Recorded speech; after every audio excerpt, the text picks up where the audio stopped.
اللہ رب العزت جل مجدہ الکریم کا بے پناہ فضل و کرم، اس کا احسان کہ اس نے ہم سبھی کو اپنا اور اپنے محبوب بندوں کا ذکر خیر کرنے کی توفیق عطا فرمائی۔ اللہ تعالی ہم سبھی کا آنا جانا، مل بیٹھنا، سمجھنا سمجھانا اپنی بلند اور پاک بارگاہ میں قبول و منظور فرمائے۔ اللہ تعالی ہم سبھی کو دین سمجھ کر اس پر عمل کی توفیق عطا فرمائے۔ قرآن مجید برہان رشید کی ایک آیت مقدسہ کا تھوڑا سا حصہ تلاوت کیا ہے۔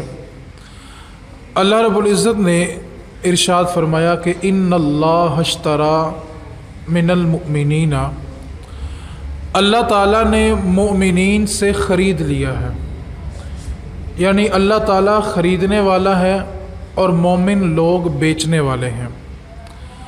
ان اللہ اشتری، بے شک اللہ تعالیٰ نے خرید لیا ہے، من المؤمنین، مومنین سے، انفسہم، ان کی جانوں کو، واموالہم، اور ان کے مالوں کو۔ اب خرید و فروخت میں ایک اصول ہوتا ہے کہ جب بھی کوئی چیز خریدی جاتی ہے تو اس کے بدلے میں کچھ دیا جاتا ہے، یعنی آپ کسی چیز کے عوض دوسری چیز خرید سکتے ہیں۔ پرانے ادوار کے اندر پتھروں کے ساتھ خرید و فروخت ہوتی تھی، پھر درم، دینار، سونا، چاندی، روپیہ، پیسہ، ڈالر، ریال، جہاں پہ انسان بستے ہیں وہ کسی نہ کسی چیز کے عوض دوسری چیز خریدتے ہیں۔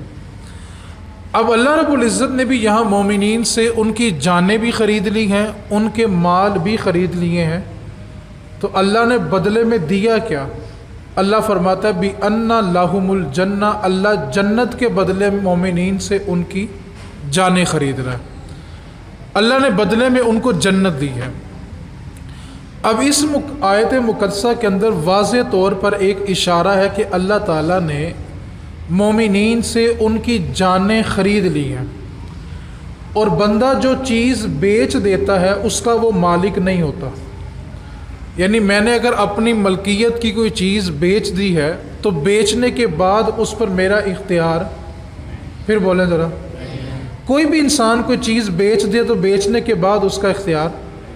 اب اللہ تعالیٰ فرما رہا ہے کہ مومنوں نے اپنی جانیں، اپنے جسم، اپنی جانیں بیچ دی ہیں۔ جب بیچ دی ہے تو اس کے بعد یہ نعرہ بنتا ہی نہیں ہے کہ میرا جسم میری مرضی، ہمارا ہوتا تو ہماری مرضی ہوتی۔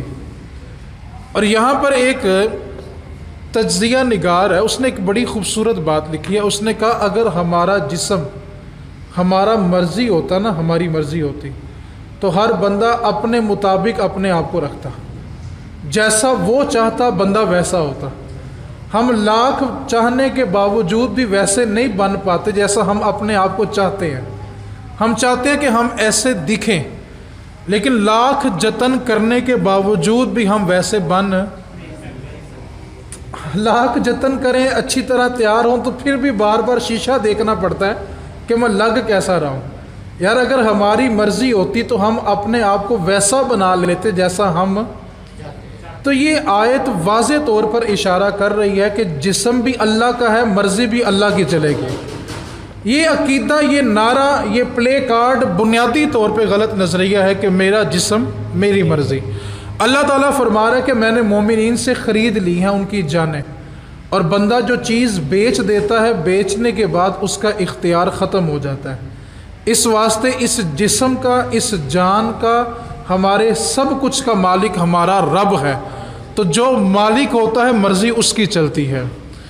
آج لاہور کی سرزمین ہو، اسلام آباد کی سرزمین ہو، تو ایسے ایسے پلے کارڈ پڑھنے کو اور دیکھنے کو ملتے ہیں کہ انسان کی نگاہیں اور سر شرم سے جھک جاتے ہیں کہ یہ کارڈ پر جو عبارتیں لکھی ہوئی ہیں، جو بینر پہ عبارتیں لکھی ہوئی ہیں، کیا یہ لکھنے والی کوئی مسلمان بیٹیاں ہیں؟ تو انسان کا سر شرم سے جھک جاتا ہے۔ آج اس موضوع کے انتخاب کی وجہ آپ سب جانتے ہیں کہ جو گزشتہ ہفتے لاہور پریس کلب کے سامنے جو احتجاج کیا گیا اور اس میں جو نعرے لگائے گئے، اور بینر کے اوپر جو عبارتیں لکھی گئی کہ دوپٹہ اگر اتنا پسند ہے تو اپنی آنکھوں پہ باندھ لو، آگے اس کے آگے جو مزید جملے ہیں بندہ اس کو منبر رسول پہ بیان بھی نہیں کر سکتا۔ پس پردہ آپ نے سب جملے پڑھے بھی ہوں گے، سنے بھی ہوں گے۔ افسوس کا مقام یہ ہوتا ہے کہ جب یہ بیٹیاں اپنی زینتیں ظاہر کر کے سر عام سڑکوں پہ آتی ہیں تو ہمارا دلال میڈیا اس کی پوری پشت پناہی کرتا ہے۔ میں ایک سادہ سا آپ کو کلیہ بتاتا ہوں، آپ سب سمجھ جائیں گے۔ خاندان میں اگر ایک بات ہو جائے جس سے جھگڑا فساد پھیلتا ہو، اگر آپ اس موضوع پہ بات نہ کریں، اس موضوع کو ہی چھوڑ دیں، تو جھگڑا بڑھتا ہے کہ کم ہوتا ہے؟ یعنی کوئی بھی موضوع تب اہمیت کا حامل ہوتا ہے جب اس پہ تبصرہ کیا جاتا ہے۔ جب آپ اس پہ تبصرہ نہیں کریں گے تو وہ موضوع اہمیت کا حامل نہیں ہوتا۔ لیکن ہمارے میڈیا نے اس کی پوری پشت پناہی کی، اور یہ کہتے ہیں کہ یہ آزادانہ صحافت کی نشانی ہے کہ ہم ہر کسی کی آواز قوم تک پہنچاتے ہیں۔ لیکن افسوس تب ہوتا ہے کہ جب میرے نبی کی ذات کے بارے بات ہو تو تب سب کی آزادانہ صحافت مردہ ہو جاتی ہے، تب ان کو اپنی آزادانہ صحافت نظر نہیں آتی، اور ٹی وی چینلز پہ جو دکھایا جاتا ہے، جس موضوع پہ ٹاک شو کیے جاتے ہیں، اس کے پس پردہ کیا ہوتا ہے؟ عوام ساری باخبر ہے، پتہ ہوتا ہے کہ کس نے پیسے لیے ہوئے، کس مقصد کے لیے لیے ہوئے ہیں۔ اخبار میں جو خبریں چھپتی ہیں، اب تو ماشاءاللہ کوئی بندہ اٹھے 300-400 روپے کا ایک اشتہار اخبار میں لگ جاتا ہے، اپنی مرضی کی بات آپ اخبار میں لکھوا لیں۔ لیکن افسوس تب ہوتا ہے کہ جب ہمارا میڈیا اور آزادانہ صحافت کے نعرہ لگانے والے صحافی جب ایسے لوگوں کی پشت پناہی کرتے ہیں اور ان کے پلے کارڈ کو پوری دنیا میں دکھاتے ہیں تو پھر انسان کے سر شرم سے جھک جاتے ہیں۔ ایک عورت ایک بابا جی کے پاس جاتی ہے، اس نے جا کے نا بڑا عجیب و غریب سوال کیا۔ اس نے کہا بابا جی، عورت کو یہ حکم ہے کہ وہ اپنے مرد کی اطاعت کرے، فرما برداری کرے، اس کی خدمت کرے، لیکن مرد کو یہ حکم کیوں نہیں ہے کہ وہ بھی اپنی عورت کی اطاعت کرے، فرما برداری کرے؟ یہ تو عورتوں کے حقوق کے خلاف ہے۔ اگر عورتوں کو یہ حکم دیا گیا ہے کہ وہ اپنے شوہر کی اطاعت کریں، فرما برداری کریں، تو پھر مردوں کو بھی یہ حکم ہونا چاہیے کہ وہ عورت کی فرما برداری کریں، اطاعت کریں، اس کی بات مانیں۔ تو بابا جی مسکرائے اور فرمانے لگے، بیٹی تیرے کتنے بیٹے ہیں؟ اس نے کہا جی میرے 3 بیٹے ہیں۔ فرمایا بیٹا تو تھوڑا سا غور کر، اللہ نے ایک مرد کو حکم دیا ہے، ایک مرد کے بارے میں حکم دیا ہے کہ تو اس کی اطاعت کر، فرما برداری کر، لیکن اللہ نے 3 مردوں کو یہ حکم دیا ہے کہ تو نے عورت کی اطاعت کرنی ہے۔ تجھے حکم ہے کہ خاوند کی اطاعت کر، لیکن تیرے 3 بیٹوں کو حکم ہے کہ ماں کے سامنے اف بھی نہیں کرنا۔ اب بتا حقوق زیادہ تجھے ملے ہیں کہ مرد کو ملے ہیں؟ اور پھر آگے فرمایا دیکھ، اگر تو اپنے شوہر کو ناپسند کرے تو تجھے شریعت نے یہ بھی اختیار دیا ہے کہ تو علیحدگی اختیار کر لے، لیکن تیرے بیٹوں کو یہ اختیار نہیں ہے۔ ان کو تو یہ حکم ہے کہ ماں باپ کافر بھی ہوں تو ان کے سامنے اف نہیں کرنا۔ تو اب بتا اسلام نے تجھے حقوق دیے ہیں کہ نہیں دیے؟ بس نظریہ سمجھنے کی بات ہوتی ہے۔ ہم نہ کسی بھی خبر کو کس رخ سے پڑھتے ہیں، میں اس کی ایک وضاحت دے کے اپنی گفتگو آگے بڑھاتا ہوں۔ ایک بادشاہ تھا، اس نے اپنے دربار میں نا ایک نجومی کو بلایا، اور نجومی کو بلانے کا مقصد یہ تھا کہ یہ نجومی میرے بارے میں بتائے کہ بادشاہ کا مستقبل کیسا ہے، جبکہ میرے نبی کریم صلی اللہ علیہ وسلم نے فرمایا کہ شب برات جو آنے والی ہے اس رات سب کی بخشش ہو جاتی ہے، لیکن جو نجومیوں کے پاس جانے والے ہیں نا، کاہنوں کے پاس، جادوگروں کے پاس جانے والے ہیں اور جادو کرنے والے ہیں، اللہ اس رات ان کی بخشش نہیں فرمائے گا۔ اب بادشاہ نے نجومی کو بلایا اور اپنی ذات کے متعلق اس نے پوچھنا چاہا کہ میرا آنے والا وقت کیسا ہے۔ اب نجومی نے ایک جملہ بولا، بادشاہ سلامت، میرے علم کے مطابق تو اپنے سارے خاندان کو اپنی آنکھوں کے سامنے مرتا ہوا دیکھے گا۔ میرا علم یہ کہتا ہے کہ تو اپنے سارے خاندان کو اپنی آنکھوں کے سامنے مرتا ہوا دیکھے گا۔ بادشاہ کو بڑا غصہ آیا کہ اس نے میرا سارا خاندان ہی مار دیا ہے۔ اس نے جلاد کو بلایا اور حکم دیا کہ اس نجومی کا سر قلم کر دو۔ جلاد آیا، شاہی حکم تھا، اس نے نجومی کو پکڑا، اس کا سر قلم کر دیا۔ بادشاہ نے کہا کسی اور نجومی کو بلایا جائے۔ اب دوسرے نجومی کو بلایا گیا، بادشاہ نے اس سے پوچھا بھی تیرا علم میرے بارے میں کیا کہتا ہے؟ اب وہ نجومی تھوڑا سیانا تھا، سمجھدار تھا، اس نے کہا بادشاہ سلامت، میرے علم کے مطابق تو اپنے خاندان میں سب سے لمبی عمر پائے گا۔ میرے علم کے مطابق تو اپنے خاندان میں سب سے لمبی عمر پائے گا۔ بادشاہ بڑا خوش ہو گیا، اس نے کہا اس کو سونا بھی دو، چاندی بھی دو، جوہرات بھی دو، کہ اس نے میرے بارے میں یہ کہا ہے کہ میں سب سے زیادہ لمبی عمر پاؤں گا۔ اب ذرا تصویر کے دونوں رخ دیکھیں۔ پہلے نجومی نے کیا کہا تھا کہ تو اپنے سارے خاندان کو اپنے سامنے، تو مطلب کیا تھا کہ سب سے لمبی عمر۔ دوسرے نے بھی یہی بات کی کہ بادشاہ سلامت، تیری عمر تیرے خاندان میں سب سے لمبی ہے، صرف الفاظ کے چناؤ کا فرق تھا۔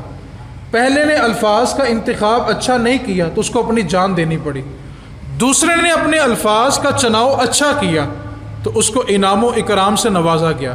یہی صورتحال آج ہمارے معاشرے میں ہے۔ ہم جب کسی سے بات کرتے ہیں تو رویہ اتنا تلخ، الفاظ کی چبھن اتنی تیز ہوتی ہے کہ بات ہم سچ ہی کر رہے ہوتے ہیں لیکن اگلے کا دل پھر بھی توڑ دیتے ہیں۔ اور ہم ایک جملہ معاشرے میں بولتے ہیں، یار میں نا تھوڑا سخت اس لیے ہوں کہ میں دل میں کوئی بات نہیں رکھتا، اس لیے تھوڑا کڑوا ہوں، میں سچ بولتا ہوں اس لیے تھوڑا کڑوا ہوں۔ میں کہتا ہوں تم کائنات میں میرے حضور کو دیکھو، ان سے بڑا سچا بھی کوئی نہیں تھا اور ان سے بڑا میٹھا بھی کوئی نہیں تھا۔ یہ سچا ہونا کڑوے ہونے کی دلیل نہیں ہوتی۔ حضور سے بڑا سچا کوئی ہو سکتا ہے اور پھر حضور سے بڑا میٹھا بھی کوئی نہیں تھا۔ تو سچ بولنے کا مطلب یہ نہیں ہوتا کہ آپ اگلے کا دل ہی چھلی کر دیں اور یہ کہیں کہ جی میں دل میں کوئی بات نہیں رکھتا، جو ہوتا ہے منہ پہ کہہ دیتا ہوں۔ بھائی آپ کو اگلے کی ضمیر پہ دستک دینے کا حکم تھا، دروازہ توڑنے کا حکم تو نہیں تھا۔ اس واسطے الفاظ کا جو چناؤ ہوتا ہے اس کو بڑا سوچ سمجھ کے استعمال کرنا چاہیے۔ اب حدیث پاک بڑی توجہ کے ساتھ سننی ہے۔ نبی کریم صلی اللہ علیہ وسلم نے ارشاد فرمایا، جب تم میں سے کوئی نکاح کر لیتا ہے تو وہ اپنا ایمان محفوظ کر لیتا ہے۔ جب تم میں سے کوئی نکاح کر لیتا ہے تو وہ اپنا ایمان محفوظ کر لیتا ہے۔ انسان کی جو سب سے قیمتی شے ہوتی ہے اس کا نام ایمان ہے۔ انسان کا سب کچھ لٹ جائے نا پرواہ نہیں ہوتی، لیکن بندہ ایک دعا پھر بھی مانگتا ہے، اللہ مرتے وقت کلمہ نصیب ہو جائے، اللہ مرتے وقت میرا ایمان سلامت رہے۔ اب اتنی قیمتی شے کی حفاظت حضور نے کس میں رکھی؟ فرمایا تم نکاح کر لیتے ہو تو اپنا ایمان محفوظ کر لیتے ہو۔ یعنی ایمان کی حفاظت کے لیے جو کرائیٹیریا میرے حضور نے بتایا وہ نکاح ہے۔ آج جو پلے کارڈ پاکستان کی سرزمین پہ خواتین اٹھائی پھرتی ہیں نا، وہ مغرب جیسی آزادی چاہتی ہیں۔ اقبال نے ایک جملے کے اندر ہمیں نصیحت کی تھی، اس نے کہا تھا ہر روز یہ ڈوبتا ہوا سورج، سورج غروب کہاں پہ ہوتا ہے؟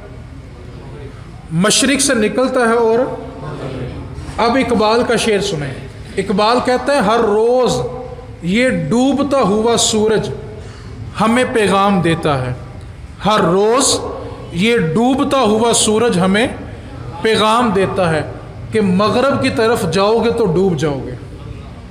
کہا ہر روز سورج تمہیں درس دے رہا کہ مغرب کی طرف جاؤ گے تو ڈوب جاؤ گے۔ آپ واللہ باللہ تاللہ یورپ کے حالات کبھی پڑھ کے دیکھیں، سن کے نہیں پڑھ کے دیکھیں۔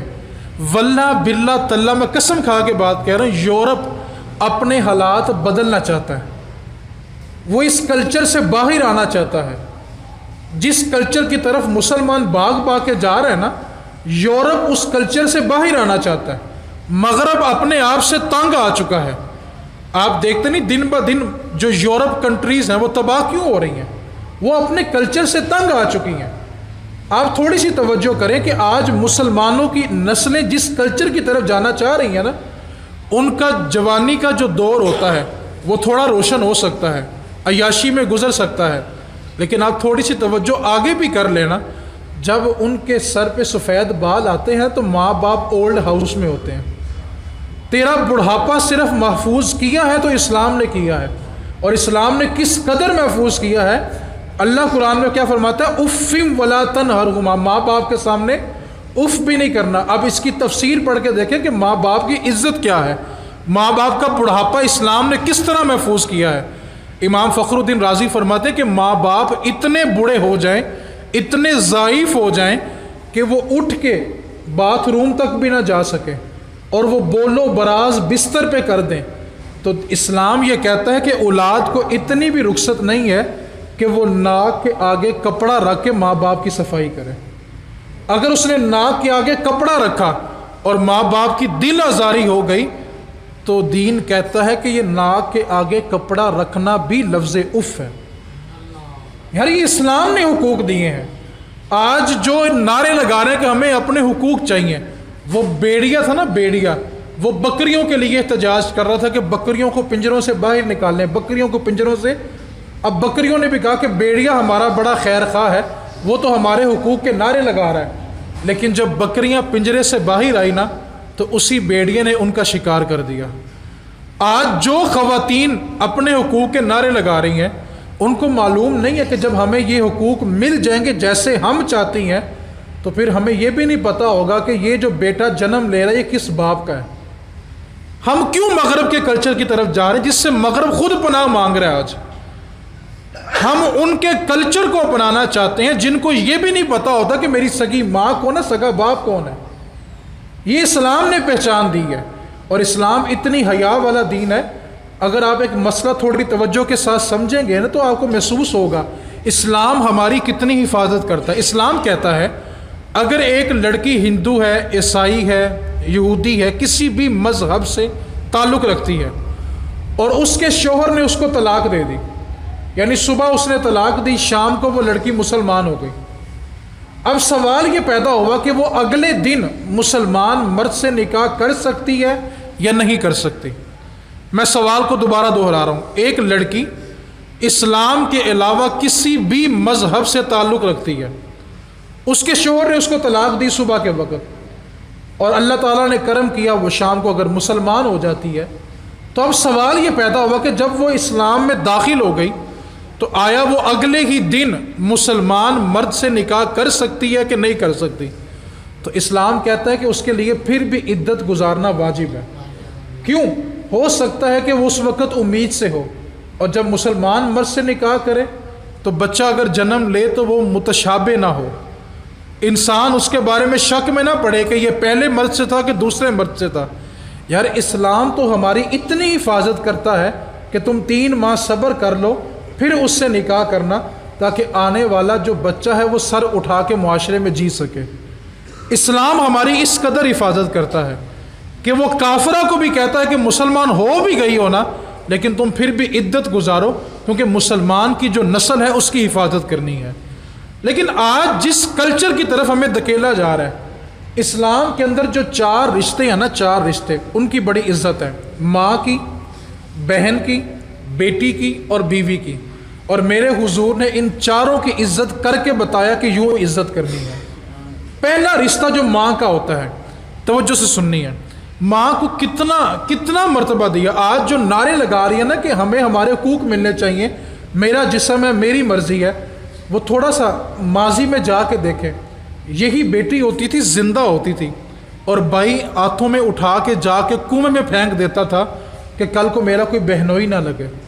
باپ زندہ قبروں میں گاڑ آتا تھا کہ کل کو کوئی میرا دماد نہ لگے۔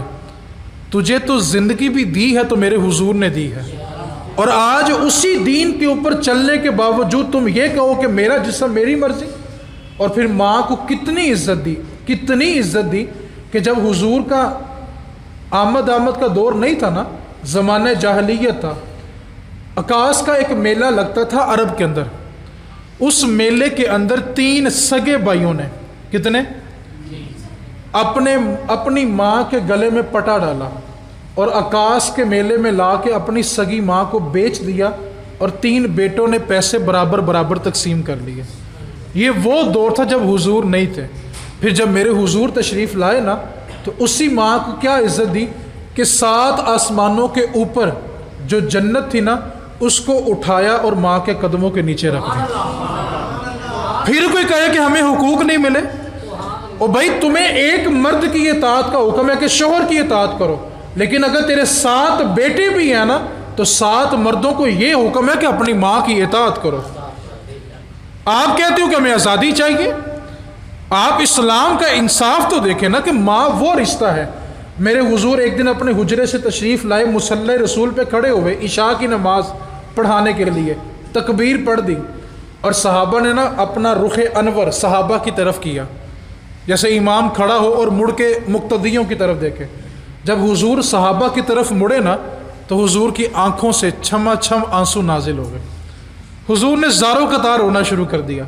صحابہ نے عرض کیا آقا ہمارا سب کچھ آپ پہ فدا، آپ کی آنکھوں میں آنسو کیوں آئے؟ فرمانے لگے صحابہ آج مجھے میری ماں کی یاد آئی اور میں رو پڑا۔ فرمایا صحابہ کاش آج محمد کی ماں زندہ ہوتی اور وہ حجرے سے پکارتی ابنی محمد، میرے بیٹے محمد، تو اگر میں اس سورہ فاتحہ پڑھ چکا ہوتا عشاء کی نماز میں تو میں نماز کو توڑتا اور پہلے جا کے اپنی ماں کو سنتا۔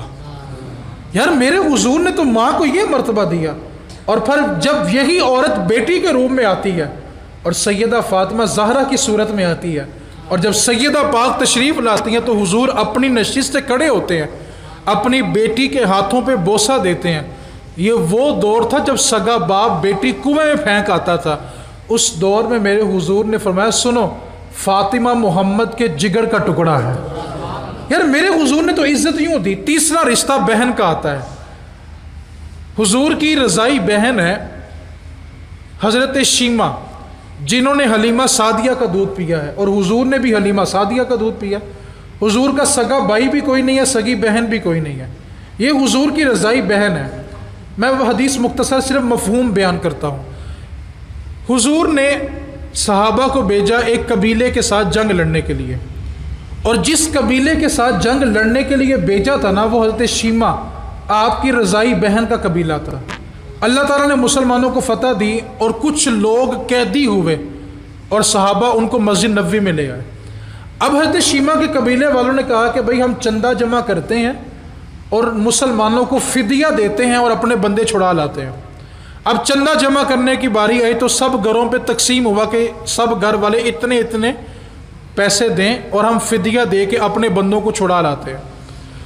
اب جب وہ چندہ جمع کرتے کرتے حضرت شیمہ کے گھر آئے نا کہ بھئی آپ کے حصے میں اتنا حصہ آتا ہے آپ دیں، ہم نے اپنے بندے چھڑانے ہیں، تو ابھی یہ بات ہو ہی رہی تھی کہ چندہ جمع کرنے والوں میں نا کسی کی زبان پہ محمد حضور کا نام آیا۔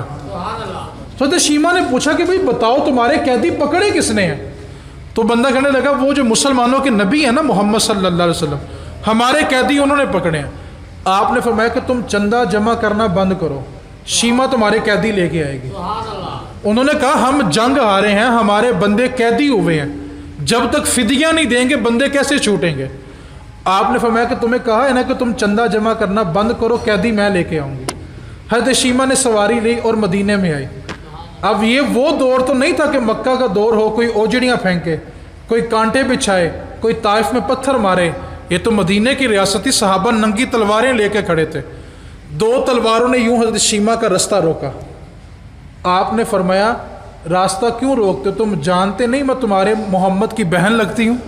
اب حضور نے یہ آواز اپنے حجرے میں سنی، خود باہر تشریف لائے، صحابہ کو حکم دیا رستہ چھوڑ دو، اپنی بہن کو لیا، اپنے حجرے میں گئے، کالی کملی اتاری، بچھائی، بہن کو اوپر بٹھایا۔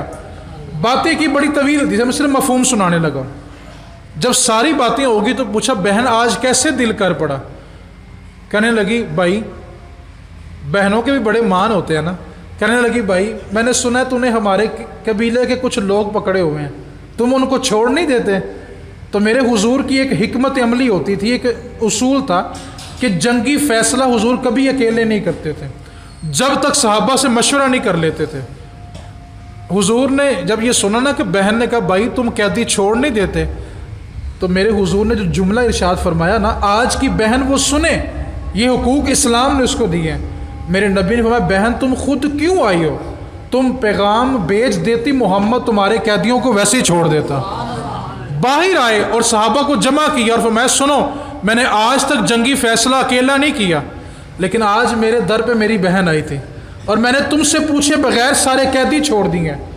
اب چوتھی صورت جب اس کو ملتی ہے عورت کو تو اس کا روپ بیوی کا ہوتا ہے، اور حضور کی پہلی زوجہ محترمہ ام المومنین سیدہ خدیجہ الکبریٰ رضی اللہ تعالیٰ عنہ حضور کے لیے سب کچھ قربان کیا، اور جب حضرت خدیجہ کا آخری وقت تھا نا، روح قبض ہو رہی تھی، تو آپ نے اپنی سب سے لاڈلی بیٹی سیدہ فاطمہ زہرا سے فرمایا، زہرا اپنے بابا محمد سے کہو کہ جو کرتا انہوں نے پہنا ہوا ہے وہ کرتا مجھے دے دیں اور مجھے اسی کفن میں دفن کیا جائے۔